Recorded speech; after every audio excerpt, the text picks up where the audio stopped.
Hi, I'm Harry, and I've braved the cyberpunk city of Veles to bring you 7 tips to help you survive the Ascent.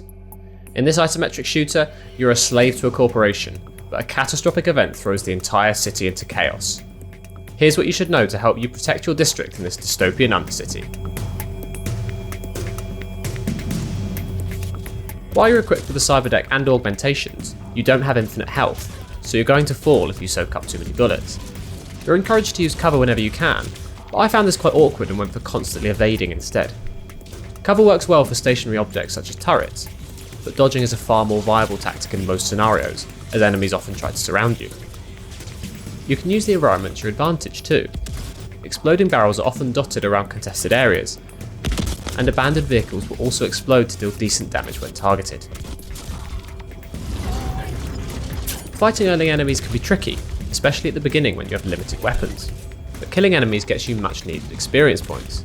So each time you get backed into a corner, overwhelmed by a swarm of enemies, or taken out by a particularly vicious enemy turret, you're getting stronger. Checking your equipment is especially important early on. You start with an adequate pistol and armour, but getting yourself a better weapon makes those first few levels that much easier. It's worth testing out the different weapons too. You can have 2 equipped, as well as 1 type of grenade, so you should experiment. You'll generally get weapon and armour drops from enemies, but in the heat of battle, you may not always notice when you've picked up something new. Once the fighting has died down, hit the character menu and look out for an exclamation point on the loadout and armour sections. The first augmentation you get is Hydraulic Slam. Equip that right away. It's really handy early on, as the AoE damage can get you out of tricky situations, especially if you're still trying to get to grips with the controls. Aug slots work as an extra skill and use energy as a resource. Use these abilities as often as you can. You have a second slot for another augmentation, which can be brought from a grafter or dropped by enemies. Check every corner for crates filled with U-creds, health, or stamina top-ups.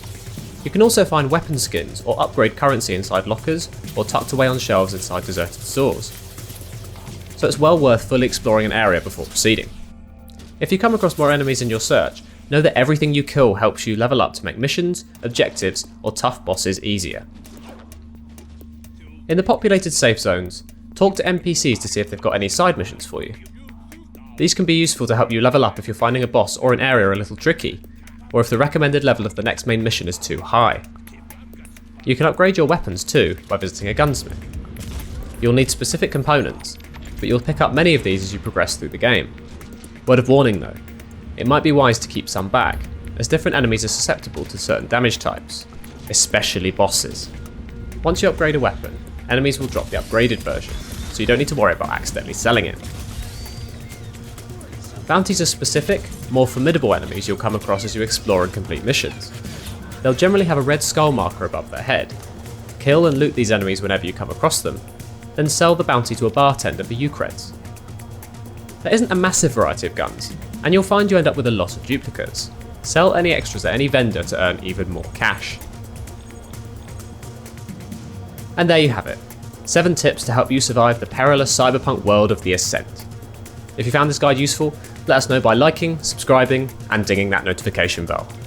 But for more on isometric shooters, bleak cyberpunk cityscapes, and lots of jibs, head to PCGamer.com.